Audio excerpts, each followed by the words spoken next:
Everyone, কেমন আছে সবাই? আশা করি সবাই খুব ভালো আছে আর আমিও খুব ভালো আছি। আর সোমকৃষ্ণ ব্লগসে সবাইকে আরও একবার স্বাগত জানাই। আজকের আবার একটা নতুন ভিডিও নিয়ে চলে আসছি। তো আজকের একটা রেসিপি তোমাদের সঙ্গে শেয়ার করব। তো রেসিপিটা হলো ডিমের কালিয়া। তো ডিমের কালিয়া কিভাবে করব আর তার জন্য দেখতে হবে পুরো ভিডিওটা। আর এর রান্নাঘরে যাওয়া যাক আর রেসিপিটা কিভাবে বানাবো সেটা তোমাদের সঙ্গে শেয়ার করব, তোমরাও দেখতে থাকো। তো পুরো ভিডিওটা দেখতে থাকো, স্কিপ করবে না। দেখো, আজকে বাড়িতে কিছু ছিল না, তো সেই জন্য ভাবলাম আগে কী করবো। আর ডিমের ঝোল তো প্রায় সময় খাই, তো ভাবলাম ডিমটা আজকে অন্যরকম একটু রান্না করি। তো কী করবো ভাবলাম, তা ভাবলাম আজকে ডিমের শুধু কালিয়াই করি, কোনো আলু টালু দেবো না, কিচ্ছু দেবো না। তো পেঁয়াজ দিয়ে কালিয়া করবো বলে সেই জন্য 6টা ডিম নিয়ে নিয়েছি। তো আমাদের দুবেলা হয়ে যাবে।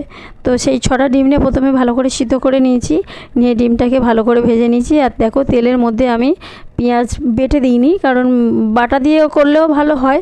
আমি আজকে ডিমের পুরো কষা কষা করবো, তো সেই জন্য পেঁয়াজটা কুচিয়ে দিলাম। তো এভাবে পেঁয়াজটাকে একটু বেশি করে পরিমাণে পেঁয়াজটা একটু বেশি করে দিতে হবে। তো পেঁয়াজটাকে একটু বেশি করে দিলে কী বলো তো, গ্রেভিটা বেশ সুন্দর হবে। তো সেই জন্য পেঁয়াজটাকে একটু বেশি করেই পরিমাণেই দিয়েছি। আর অল্প একটু কাঁচা লঙ্কা দিলাম, কারণ এটা একটু গুঁড়ো লঙ্কা দিয়ে করতে হবে, তবে এটা দেখতে সুন্দর লাগবে। আর পেঁয়াজটাকে একটু নরম করার জন্য প্রথমে আমি একটু লবণ দিয়ে নিয়েছি। তো লবণ দিয়ে আস্তে আস্তে করে আমি একটু ঢাকা দিয়ে পেঁয়াজটা একটু হালকা করে ভেজে নেবো। দেখো, আমার পেঁয়াজটা কত সুন্দর সোনালি কালারের রং চলে এসেছে, আর দেখতেও কি সুন্দর লাগছে, দারুণ লাগছে। তো এইভাবে পেঁয়াজটাকে একটু নুন দিয়ে ঢাকা দিয়ে রাখলে দেখবে পেঁয়াজটা ভাজা ভাজা হয়ে যাবে। আর পেঁয়াজটার মধ্যে দেখো তেল ছেড়ে দিয়েছে। আর এতে আমি একটু আদা রসুন বাটা দিয়ে দেবো। আদা রসুন বাটা দিয়ে, আর টমেটো থাকলে ভালো, টমেটো আমার ছিল না, তো সেই জন্য একটু টমেটো কুচি দিলেও ভালো হয়, অনেকে দিতে পারো। তো কিন্তু আমার টমেটো ছিল না বলে সেই জন্য আমি টমেটোকে স্কিপ করে দিলাম। আর একটু লঙ্কা হলুদ দিয়ে দিলাম, আর একটু কালার হওয়ার জন্য কাশ্মীরি লঙ্কা দিয়ে দিলাম। আদা রসুন লঙ্কা গুঁড়ো এর মধ্যেই হয়ে যাবে, এছাড়া আর আদার্স কোনো মশলা লাগে না। এটা খুব সহজে চটজলদি এবং কম মশলাতেই এটা হয়ে যায়। আর যে যেমন ঝাল খাবে তেমন পরিমাণে লঙ্কাটা সে ইউজ করতে পারে।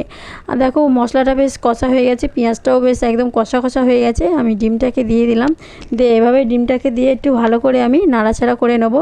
নিয়ে অল্প পরিমাণে আমি জল দিয়ে নেবো, বেশি জল দেবো না, কারণ এটা তো একদম গ্রেভি থাকবে, ঝোল হবে না। তো সামান্য পরিমাণে অল্প একটু ডিমটা একটুখানি আর মশলাটার সঙ্গে একটুখানি কষা মতো হয়ে যাবে, ব্যাস। দেখো, আমি জল দিয়েছি, জলটা ফুটে গেছে, আমার মশলাটা পুরো একদম তৈরি হয়ে গেছে। ডিমের রান্নাটা পুরো গ্রেভিটাই একদম পুরো তৈরি হয়ে যায়। দেখতে কত সুন্দর লাগছে, দেখো পুরো একদম লাল টুকটুক করছে, আর একদম তেল ছেড়ে গেছে একদম একদম দেখলেই মনে হয় খেতে ইচ্ছা করবে আর লোভ লাগবে। তো দেখো, আমার ডিমের কালিয়া পুরো একদম রেডি।